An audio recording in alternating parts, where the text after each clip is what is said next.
انہی میں پھر ایک بہت جلیل القدر ہستی شیخ اکبر ان کو کہتے ہیں، یہ حضرات ابن عربی کی ہے، ان کو سب سے بڑا عالم، سب سے بڑا صوفی سمجھا جاتا ہے اور سب کے سر ان کے سامنے جھکتے ہیں.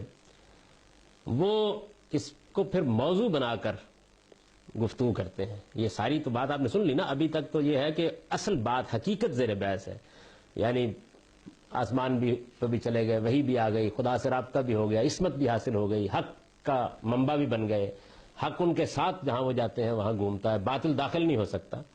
اب وہ انہوں نے موضوع بنایا ہے کہ یہ کیا مسئلہ ہے، پھر نبوت ختم ہو گئی، اس کو موضوع بنایا نا انہوں نے. اور یہ دیکھیے یہ جو ابن عربی ہیں، یہ ظاہر ہے کہ آج کے آدمی نہیں ہے کہ آپ مرزا غلام احمد قادیانی صاحب کو متون کریں. فرماتے ہیں، اور یہ ان کی کتاب ہے فتوحات، بڑی کتابوں میں سے فتوحات مکیہ، اور اس میں انہوں نے بیان کی ہے فَإِنَّ النَّبُوَّةَ الَّتِي انْقَطَعَتْ بِوُجُودِ رسول اللہ صلی اللہ علیہ وسلم انما ہے نبوت التشریع لا مقامها.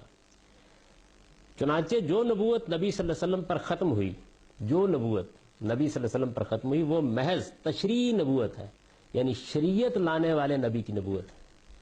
مرزا صاحب اس سے مختلف کیا کہتے ہیں؟ یہی تو کہتے ہیں.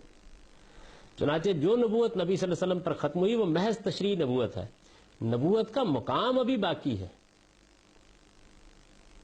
نبوت کا مقام ابھی باقی ہے.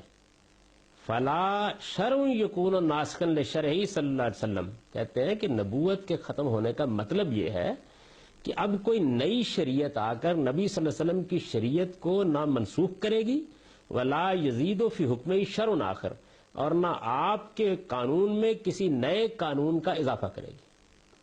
یعنی نبوت کے ختم ہونے والی جو آیت ہے قرآن کی، وہ کہتے ہیں یا حدیث میں جو یہ ذکر آیا ہے، تو اس کا مطلب صرف اتنا ہے کہ اب نئی شریعت نہیں آئے گی، مقام نبوت باقی ہے.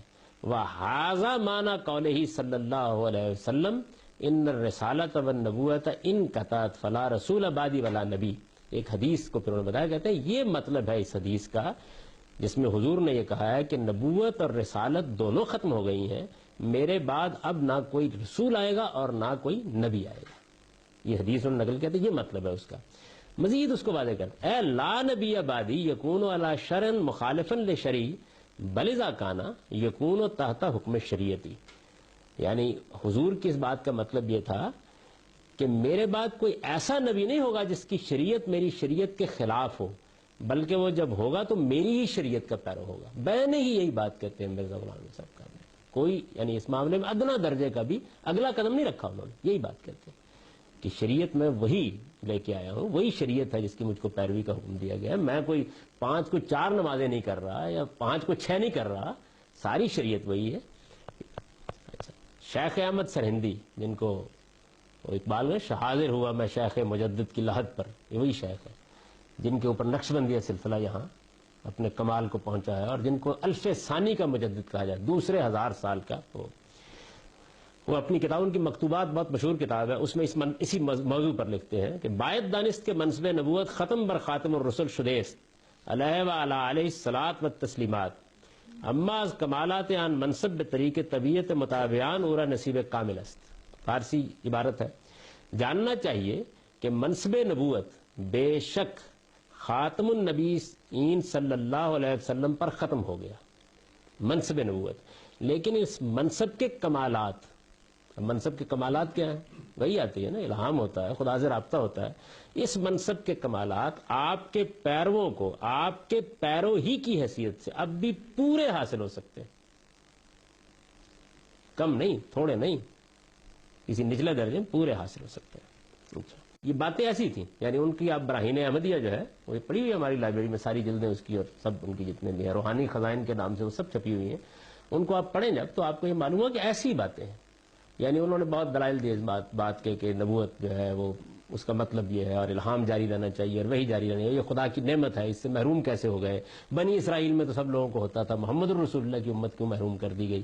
اس طرح کے عقلی دلائل انہوں نے دیے. پھر الہام، وہی، یعنی خدا سے رابطہ، اس کو اسی طرح کی تعبیروں میں بیان کیا انہوں نے، تمام صوفیانہ تعبیرات میں، اور زندگی بھر کرتے رہے. اور پھر کسی موقع اوپر نبی کا لفظ استعمال کیا تو انہوں نے کہا کہ میرا مطلب یہ ہے، میرا مطلب، جیسے یہ بیان کرتے ہیں میری مراد یہ ہے، میرا مطلب یہ ہے. تو یہ وہ بیان ختم نبوت کو بھی انہوں نے کہا کہ میں اس کا قائل ہوں لیکن میرا مطلب یہ ہے. حضور کی ختم نبوت سے مراد یہ ہے.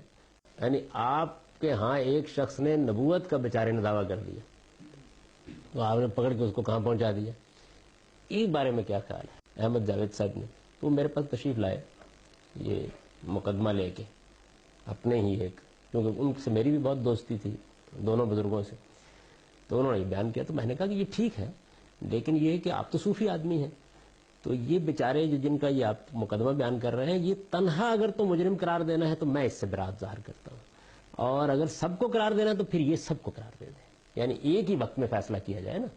ان کے بارے میں تو آپ کچھ فرمانے کے لیے تیار نہیں ہے، لیکن یہ کہ وہ موجودہ زمانے کا بیچارہ ایک آدمی کچھ کہہ بیٹھا ہے، سب کو ایک ہی لاٹھی سے آنکھیے. یعنی اگر نبوت کا منصب یا اس کے کمالات کا دعویٰ کرنا یہ ایک جرم ہے، تو پھر یہ جرم وہ ہے کہ در شہر شما نیز کنند. یہ کوئی ایک نہیں ہے جس نے کیا ہے، تصوف کی پوری تعبیر اسی پر کھڑی ہے، سب یہ بیان کرتے ہیں.